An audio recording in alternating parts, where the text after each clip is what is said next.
La Fabrica became, our next step. And when we started, I was originally still riding my bike. I was still racing once we had opened the doors. And, we started at a time where people didn't understand specialty coffee. An espresso here in a local bar would be €1. And, we were charging double that. And, but for us, it was kind of the moment we opened that door, it was already kind of a success in our mind because, Amber was doing something that she loved to do. She felt like she was fulfilling a bit of her craving for being out there and being on people and working and sort of just kind of getting into it, And for me, it's kind of on the coffee side, it was really amazing because it allowed me to sort of express myself there and do all that.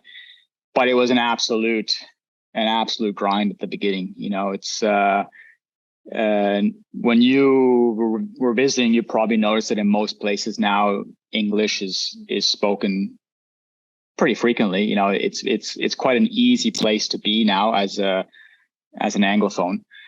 But in those days, it definitely was not that. I mean, to understand Girona and Catalunya has sort of this, it has its own language. It has a bit of this real pride about its culture. It went through a big phase of pushing for independence a couple of years ago. Yeah. And in that movement, Girona is like the beating heart of the Catalan sort of independence movement. So, here in that time, it was people were speaking Catalan only. Even if you try to speak Spanish to someone, it was Catalan back. And it's a completely different language. I mean, it's not easy to understand or for us kind of to learn. So it was a push. We had some help from a local guy in the beginning setting up the business, which really helped. But we opened and then we got shut down because we had the wrong sort of license. And I mean, everything happened. Everything that could have happened. And then it was just over the years building it and slowly just kind of pouring ourselves into it, to what you kind of experience now. So I did a couple of years where we had La Fabrica and then we opened a couple of others at the same time. We did all those while I was still racing. And then eventually I got to a point where I kind of thought, I got to a point in my career where I felt I'd sort of kind of peaked. And for me, at that time, it was something really amazing in my professional career because, when you're an athlete, especially professional athlete, and you have a lot of time, you become really, you go really deep into what you're doing, and you tend to really overanalyze a lot of things, is my saddle too high? How do I feel today? Blah, blah, blah. But when you have this external input from something that's really cool, that's exciting you, you kind of let that go. And, it was a period of my career. The year that we opened La Fabrica, the next year was actually the best year of my career because I just had something else to focus on. And it just allowed me to, this is my training. I'm going out and I'm doing that. I don't even really overanalyze the numbers or the watts I'm supposed to be doing in these intervals. I just went out, did them, come back, and then go work in the cafe. And I was just excited to get back to do it, and it just kind of disconnected you a bit from that intensity of what that sport was, so that was really amazing. And then just kind of got to the point after, I think I did it for a couple of years, and then we'd opened a couple of other businesses at that time. And then I decided that I got into a point in my professional career where I felt like I had sort of peaked in terms of, this is sort of the best cyclist I'm going to be. I got to do the best races that I've always wanted to do. And right now, I could very easily sort of settle in and let's like, okay, I'm going to coast out another 5 years here, get a good salary, do the races. But it was sort of starting to become like Groundhog Day. You're doing the same races every year, and at that level, it's not quite like, in trail, I mean, there's, quite a few of the top races, but there's so many races you could go and do around the world, and you choose what races you want to do. And in cycling, there's that world tour, which is these races that all the teams do every year. So, I mean, there's races that I did every single year of my career. Yeah. And it's almost like you're a pro athlete, but your career is not necessarily yours, especially when you're a domestique. You're serving the leader of the team, and obviously the team itself is the one who chooses the races that you do. Whereas in trail running, have a lot more independence, which is probably something for a personality like yours that you covet. Yeah. I mean, that's a perfect way to describe it. I mean, you just go, and what I loved so much about cycling was the sport part, the training and all that. And then the camaraderie of achieving goals as a team and things like that. Like, those are things that really draw you to it. But, when you think about going to a race, there's a couple that are quite cool, but most of the time, I mean, you go to a place, you're so focused during the race, you don't see anything, you don't do anything. It's just, you're there, eat, sleep, ride. In the race, you're so focused, you don't take in the beautiful scenery. And like, when you get to watch the tour on TV and then like the beautiful helicopter footage of the Alps and this, you're just glued to the wheel in front of you, kind of thing.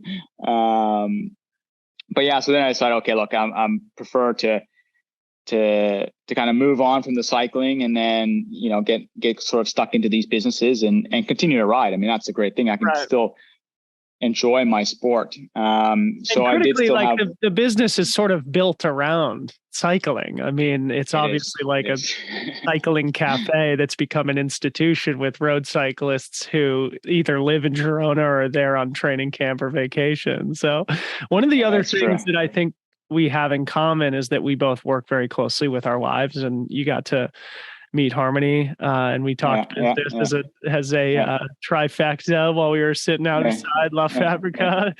I didn't get a chance to meet your wife because she was out of town, but I'd love to hear about her a little bit and about your guys's relationship as co-founders in all these different businesses and what ways you complement one another. Yeah, I mean, I think it's pretty amazing to be able to do that. It is quite funny. She always loves this quote, like, I never wanted to work 9 to 5, so became an entrepreneur, and now I work 24/7. But the great thing is that, doing it together is kind of, even if you're doing that 24/7, you're kind of always around each other, which is quite nice. And, we're two very different people. We're quite opposites. And which is quite great in a business sense, because we bring, obviously, a different person brings a different skill set. So in the beginning, it was finding our place, because in the beginning, when you have one business and you both have ideas and you both are trying to sort of birth this thing in the way that you had imagined it, there was a bit of conflict in the beginning. You have this opinion, they have that opinion, but we quite soon figured out that each person had what they were really good at, and it's really about allowing that person to take that responsibility or that role and just run with it, and then you have yours and you just run with it, and you really give that person the respect that they have the authority in that part of the business, and you have the authority in the other parts of the business. And, you're definitely there to help each other, with whatever they need. But, it's really about allowing each person to bring their strength and to flourish in that strength and have respect for what they're doing. And then I think as the businesses grew, we opened another cafe with a roastery attached to it. Then we eventually opened a bike shop. And as it kind of grew, then in the end, Amber really took on the cafes. I mean, the cafes here, they are her 100%.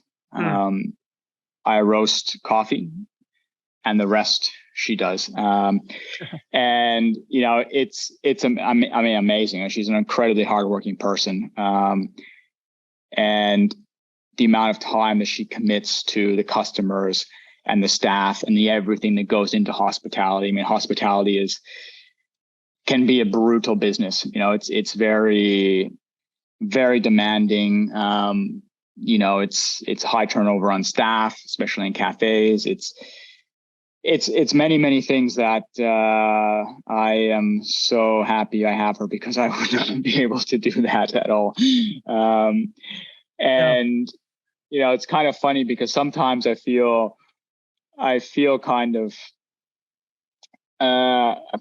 bad, because I'm very much a dreamer and a creative type of person. So, I'll come up with an idea for a new business, and most of the time she says, well, let's do it. Sometimes it's sort of left brain, right brain, where you kind of come up with the more creative ideas and she's the one who actually brings them to reality. Definitely. I mean, I think a lot of them we kind of come up together, but she's definitely the one that keeps them going. So maybe talk about that process of creativity and coming up with things like the brand name and brand values. It seems that you're really good at the process of going from 0 to 1. I see you're wearing the t-shirt for your new business, Overland. We'll get around to talking about, but maybe you could use that as an example of like, okay, how did the idea germinate in your brain? And then how did like the brand and name and design and all that stuff come together? Sure. Naming is a funny one. We'll always have, you can ask Amber next time you see her who came up with the name La Fabrica. The names are always the ongoing debate of who actually came up with the name. But no, I think for me, it's kind of generally everything we've done so far has come from, I guess, a passion and emotion, potentially a gap in the market. La Fabrica was born out of, okay, we were looking for something to do, but it was mostly born out of that we came from places. Before we came over, we were living in Vancouver. So we came from the West Coast where, there's a strong coffee culture and a strong cafe culture. And there's a culture of delicious food, brunch, these things that didn't exist in most places in Europe. Breakfast is a croissant and an espresso. It's not what we know as the avocado toasts and the French toasts and all the beautiful things that you can have for breakfast. Lattes. Yeah, exactly. So it gets born from something like, wow, we're really missing that. Like we are personally missing to go and do that thing. You know what I mean?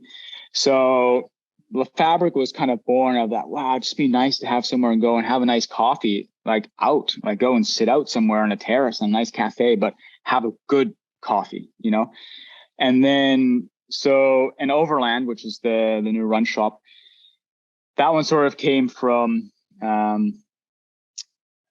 this idea that I was missing something personally, which at the time, well, I mean, this will kind of tie into the bike shop thing later, but like at the bike shop, I really had this sense of community, and I would go there every day and I would meet people and I would talk to people. And it was like a space for me to just do my thing, and when I left there in the last year, especially, I really felt like I was kind of missing that place.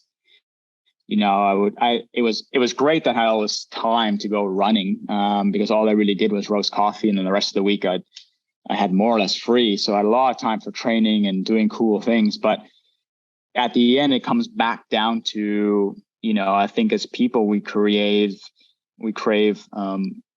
connections with people, like little relationships with people, with community. And it's kind of what brings us together and makes us feel good, you know? And so then having sort of transitioned the last couple of years really to mostly running, and having launched actually the Chance, which is a trail running apparel brand. not long ago kind of cemented this idea to me of like, there's nowhere really in Girona that's a cool place to go and hang out and talk about running and just do runs and just build a community, like a little epicenter where you can always just hang out and meet people.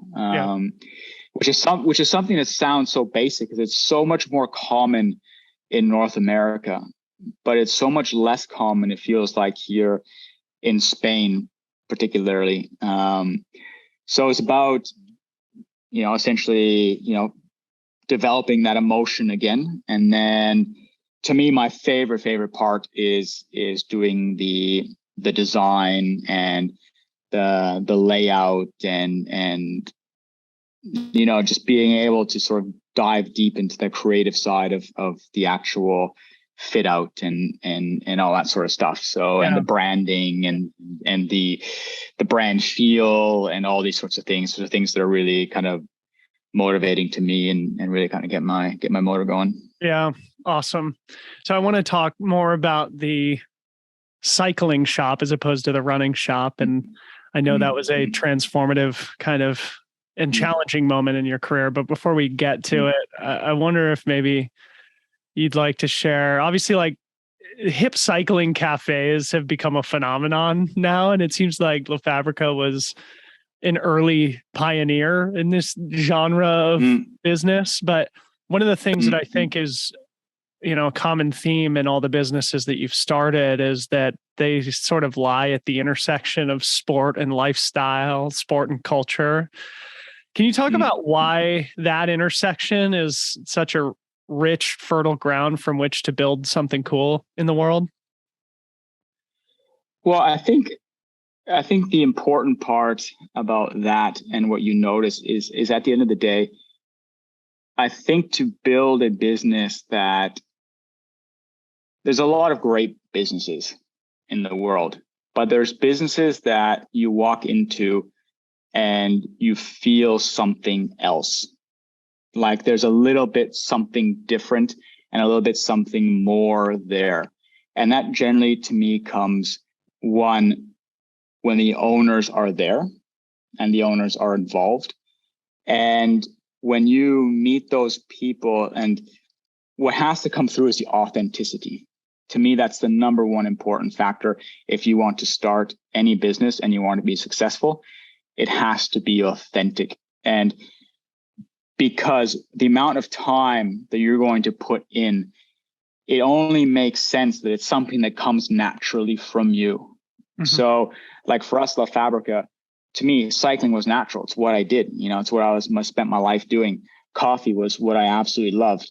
My wife loved sort of the brunches with the flowers on it and like beautiful presentation.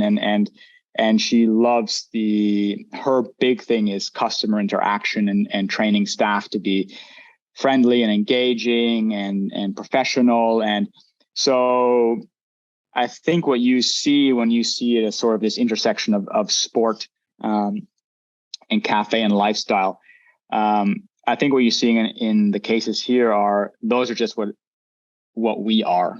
Like that is who we are as founders and who we are as people, and probably also what you notice because you are also in sports. So when you go to a place that is like that, you can really identify with it and you feel very comfortable there and it feels very natural to you.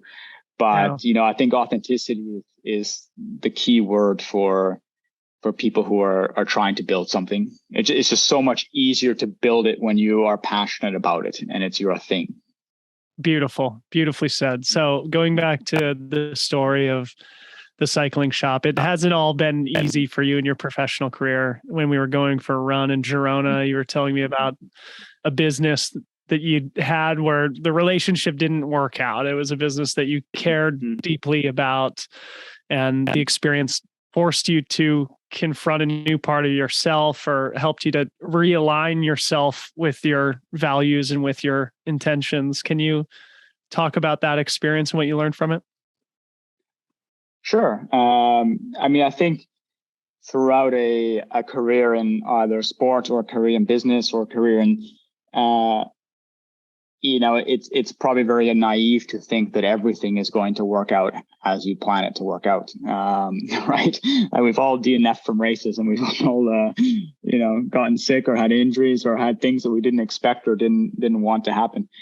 But so when we opened La Fabrica, then Espresso Mafia, and then the same year we opened another cycling business, and that business we actually became quite successful very quickly. We were doing a lot of really cool things, with custom bikes and these amazing trips and everything.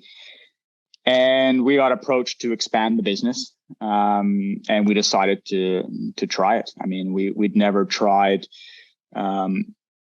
We had never taken on any investment to try to grow a business, and we hadn't in that point tried to grow a business internationally.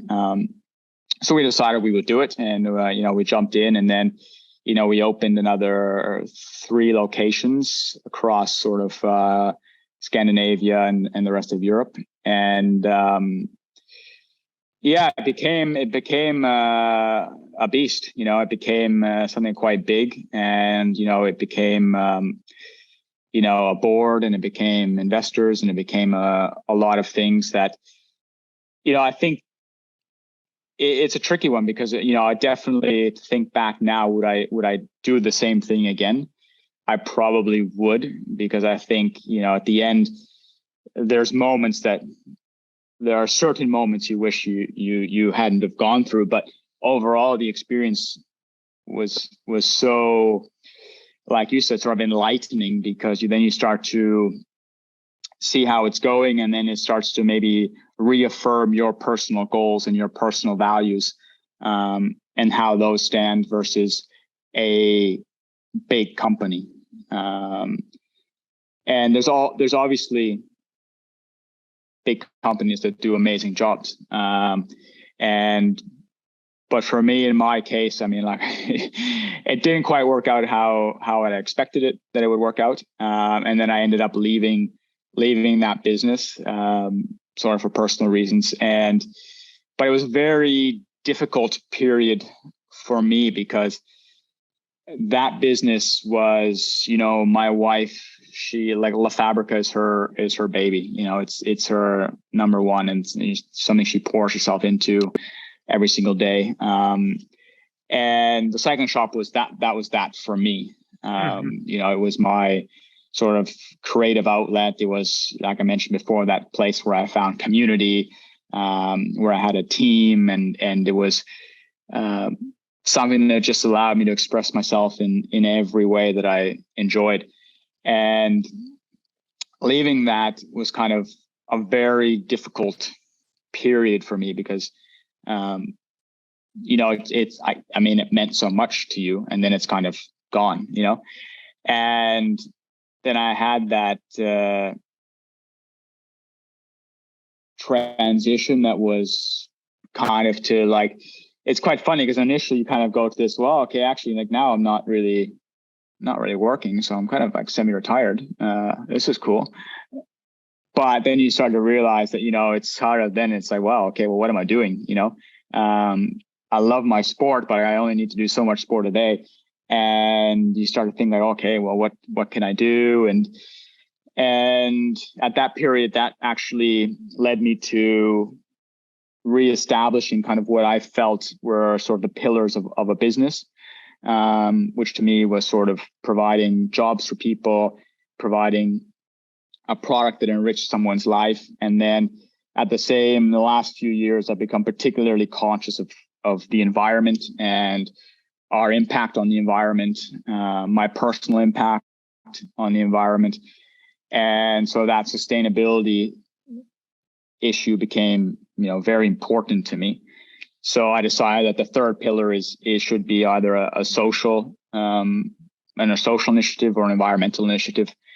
And I decided, well, I would try to build a business that could function and be sustainable while being based on those 3 pillars, rather than being one of those pillars being based on profits. So that led me to launch a trail running brand called Chance, with a friend of mine here in Girona. And, diving into that and kind of came at the perfect moment, because it was a moment where, I think we're all very conscious of what's going on, and we're trying to help that as best we can. And, sport is the best way that I feel I can make a difference and make a business, because sport is what I understand. And I was deep down the rabbit hole of running, which is a whole other topic. So it came quite organic. When you were, wasn't this period of self introspection sort of when you found trail running? And maybe you could paint the picture of your attitude at that point. Did it reawaken a spirit of curiosity or joy that maybe you lost with this bike shop, and with your further disconnection from your life as a professional cyclist? Yeah, it was a really interesting time. I kind of got into trail because, COVID changed a lot of people's lives. Here we had a particularly heavy lockdown, like 3 months not going outdoors. You could go outdoors to walk your dog or go to the grocery store. And the rest of the time you were inside. And then when they opened it up slowly, we were still initially confined to our municipality. So you could go out at first and do sport for like 1 hour or 2 hours, but you had to stay essentially within your town limits, which meant like going for a bike ride was, terrible. So I always kind of run a little bit sometimes in our off seasons. But then during that period, I just got into running because we've got these beautiful hills back here that, we ran in together. And you just put your shoes on, you're out there in 5 minutes, and you run around for an hour and you feel like you've kind of done something, and then it was kind of this whole thing of wow, I'm really bad at running, which is super amazing because I love the challenge of that growth, which also sort of maybe comes from doing new business and doing things. It's kind of like pushing yourself, learning something new, developing something new. And, cycling is great, but I had reached my pinnacle as a cyclist, and I will never probably get there again. And I will definitely never supersede that. But as a runner, I felt like, this is the first, I absolutely a novice. Like I was really where I was when I was, 15, starting my first bike ride. And that's such an amazing feeling. Yeah. Because when you feel that, you get better, The first period is absolutely brutal because cycling is a hard sport, but it's very easy. Like to me, running is so much harder because obviously you have impact. It's harder on the body.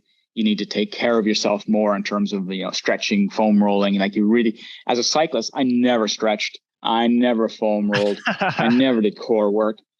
And it was like, it just wasn't, you were kind of this weak thing riding around on a bike, but like you didn't need it. Like it was just legs and lungs. So that's it, Yeah. So when I transitioned to running, it was like going uphill was amazing. I could, but downhill on the flat, like I was so slow. But the issue was, to me, starting out, it's that classic athlete's mentality of like, oh, well, I was a professional. So yeah, sure, I can go and do 20K on the first day I run. Like it's what I do. But it hammered me. And the first year of running, I probably spent close to half the year not running just because I had all the injuries, the injuries. And, I just realized like, it's just, it just set me straight. It's like, no, you are not skipping any steps. You're starting at the bottom like everyone else. And, you just have to put in your time. And that's the only way you're going to sort of get to being, a good runner. So but it's absolutely amazing. I mean, to me, it's such an amazing sport. I mean, trail running is so beautiful, and it feels so much like a natural extension of sort of cycling and gravel riding and mountain biking, where it's kind of like, you know, you can get so far on the bike, but by foot you can really reach, you know, the last peaks, or you can reach the most remote areas, or you can just move. And then to think, like, to me, it was always so, especially when I was starting, inspiring to think, like, to run 100 kilometers or 100 miles, like, you're covering serious ground. Like, 160 kilometer bike ride is quite far. Yeah. You know, but to think, you know, well, I have not run 160K yet, but to run that far just purely by human force and human movement is actually incredible. And I think sometimes for guys like yourself who've been in it so long, and even to a certain extent for myself who have not been in it very long, you kind of forget that. You kind of are not disconnected enough from that to realize how kind of insane it is. You know what I mean? And I remember when I did my first year running, I did a 50K, you know, my first ultra here, because I kind of like straight away wanted to do ultras. Yeah, I'm going to do ultras. Yeah, for sure. Of course. I did it. Yeah, exactly. I did a 50K, and I remember I was out there running, and I was like, holy shit, I can't believe I'm doing this. Yeah. Like, I'm running 50 kilometers. Like, that's insane. And then, you know, that was my first one. Then, you know, by the end of that year, I did 100K. And then, you know, this year I did some 100Ks. And it becomes very easy to forget, man, that's really far.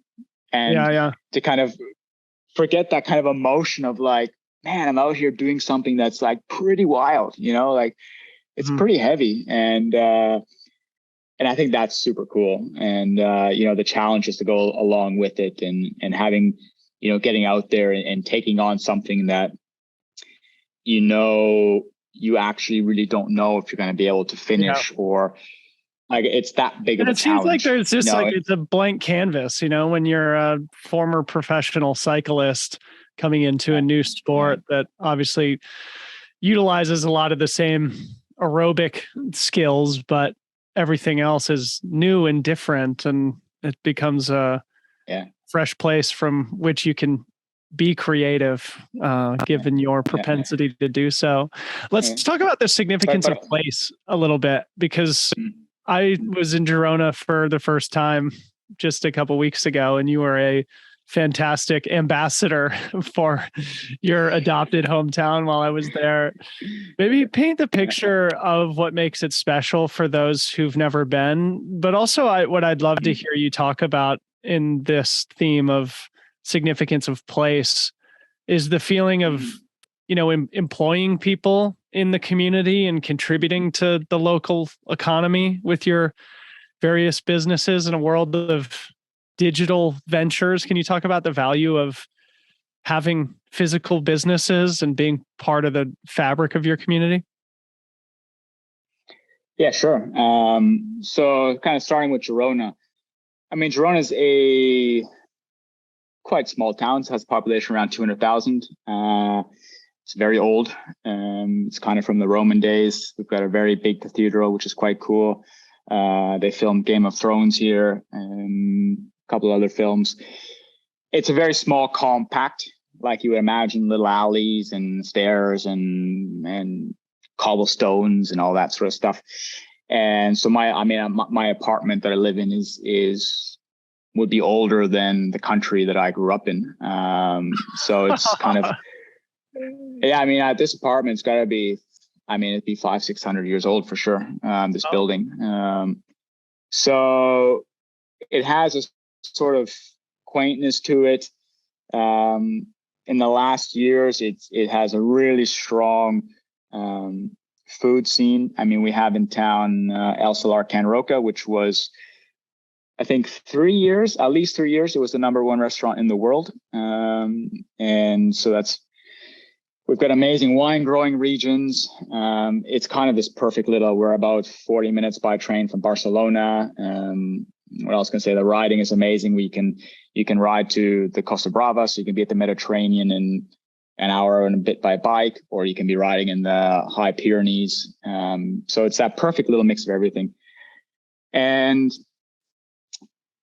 physical locations, I mean, I think it's something really interesting, because as things get more and more digital, like I was explaining to you earlier, I think what makes it so amazing about, being in a type of business that is a bricks and mortar, and also in hospitality, which is where you generally see people, it can be multiple times per day, but usually, I mean, if you have a nice cafe and you have your local community, they come every day, every other day. So there's interactions. But I think it's that connection. I think at the end of the day, it's sort of what I mentioned earlier. We crave micro connections when you interact with someone and they just give you a hello or a smile. There's kind of these dopamine releases and you just feel good. And I think that's something that is, I guess I wouldn't say undervalued these days, because we still crave that. And I think we sort of saw that during COVID, because when we had a real lack of that, it really affected a lot of people, very, very much so. And getting back to that, we've seen since COVID, like how much people have become almost more extroverted, more people, like everybody's going out for dinner or out for lunch, because there was so much time where we didn't have that. And then, I think overall building something in a community that has this feeling of being sort of integral, or I mean, we're very, very proud of what La Fabrica has brought to Girona. I mean, it's kind of difficult to say without feeling like you're being sort of, cocky or arrogant, but like La Fabrica I believe was quite crucial in developing what the city is today in terms of the cyclotourism. And, I think all of the businesses have been very crucial, because they've always been some of the first ones to introduce something to the city. They have been very, very fundamental to the growing of the city. And it's something you take a lot of pride in. It's also one of these things that once in a while you have to make sure that you take the time to step back and realize and look at it from a different perspective of not just, worrying about, if that customer liked his coffee or not. You have to kind of step back to see the bigger picture once in a while, and to take it in and to realize that you are having a positive impact. And, the employees is my wife actually right now, she's writing a book about how to open a cafe. Nice. And her biggest chapter is about employees, because it's sort of this, they can break your heart and they can also like fill it with joy, Yeah. But even if you just she has a core group of people that work for her, that are young people that, have grown to show a certain responsibility. You've seen them grow as people.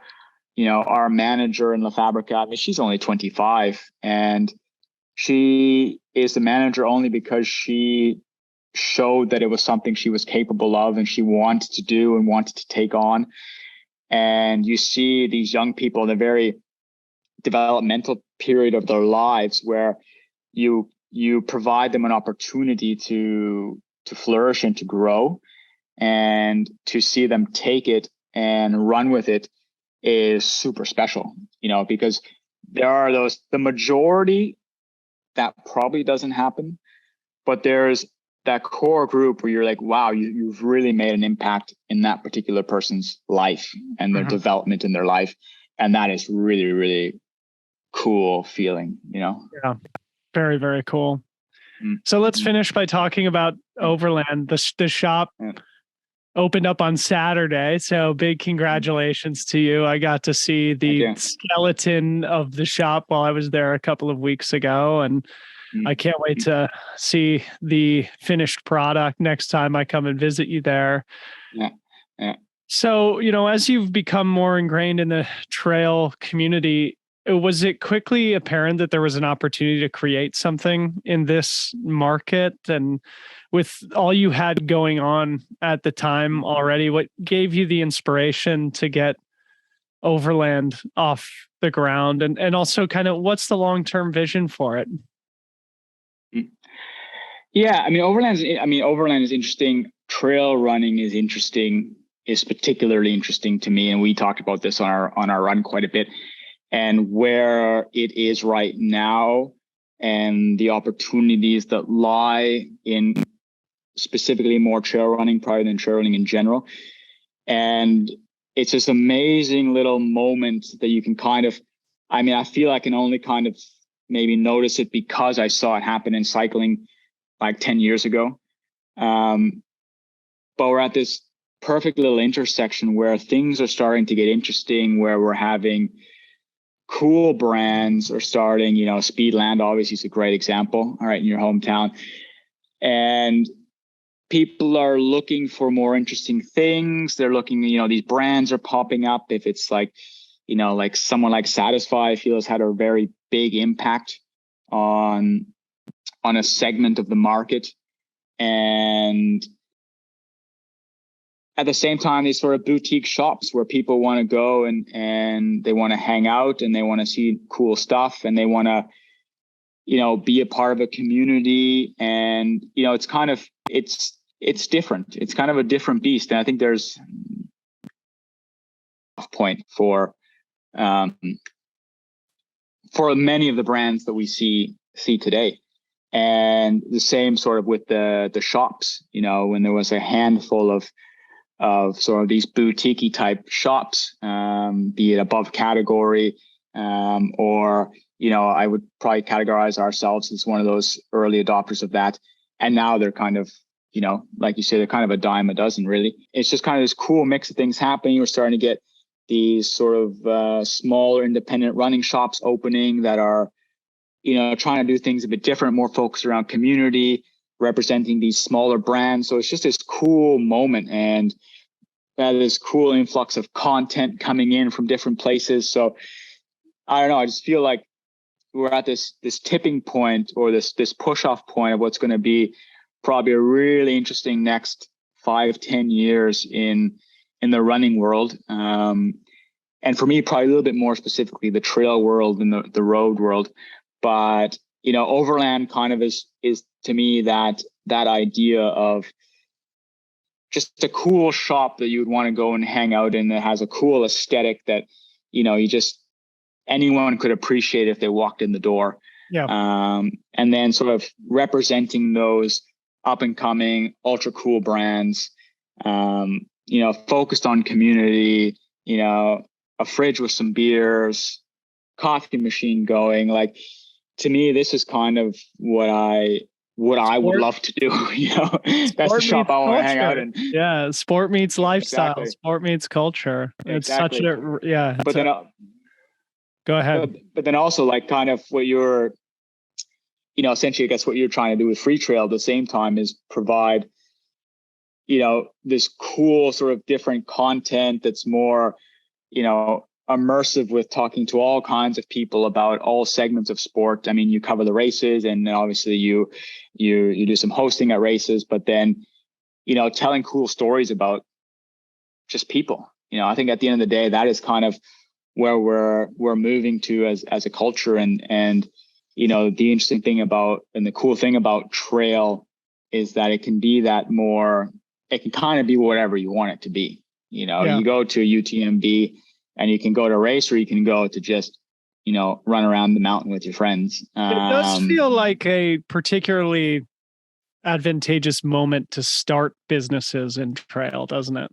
With your point that we're maybe 10 years behind cycling right now, there is an opportunity, and there has been a movement of these new independent smaller brands, of which, obviously I'm involved with Speedland, and it sounds like maybe Speedland might be offered in the Overland shop, which we hope to achieve here in the near future. But would you agree that now is a particularly opportune moment for our listening audience to think about creative ways that they could build the life of their dreams and build the livelihood of their dreams and the career of their dreams within sport? Definitely. I think trail's got so much growth opportunity, and it's also just, I mean, all running has great communities, but I think there's just so much there and so many great people. And I think it's just, being out in nature and enjoying all that, which is becoming more and more important. Yeah. As our world's more digitized, it's like getting out there and spending time, maybe even leaving your phone at home and you go for some runs and just, actually the other day, it's a funny story. Actually funny, but not funny. I love birds. Like, I love hearing the birds singing. And I realized the other day, because last year I was particularly like disconnected, and I was very kind of absorbing the world around me. And I felt I was very sort of connected with the world around me and disconnected from the digital world. And this year there's been quite a few things going on, getting the shop going, getting Chance, the apparel brand, up and running. And I was running the other day, and I was running in this beautiful piece of single track, and I heard the birds like chirping and singing and doing their thing. And I just thought, man, like I've just felt like I've not heard that in so long, but it's there the whole time. I mean, they've never been not singing. Yeah. But I realized this last period of these last few months, it's like I haven't been listening to them singing, and I was like, it really hit me that moment. It's like, man, like, you got to get sort of connected with the world around you again, and sort of step a bit outside of that, it's too easy these days to be, in that, let's say, connected to the digital world. I mean, it's way too easy. So I think it's a good opportunity to remind ourselves to, leave the phone at home once in a while and get out there and just listen to the birds. Love it. Well, Christian, man, we're running out of time, but man, such a fun conversation, and congratulations on the opening of Overland. I'll put links in the show notes so that people can check out all your various different projects. Thanks so much for the inspiration you provided for me and Freetrail. As a recent follower of yours, I really admire all the wonderful things that you've been able to build in the world. And I look forward to staying in touch. And thanks so much for coming on the show. Yeah. Well, thank you very much for having me, and thank you very much for your kind words, and hope to spend some more time running. Get back over here. Yeah, I'm coming, man. I'm coming. Cool. Awesome. Thanks again, man.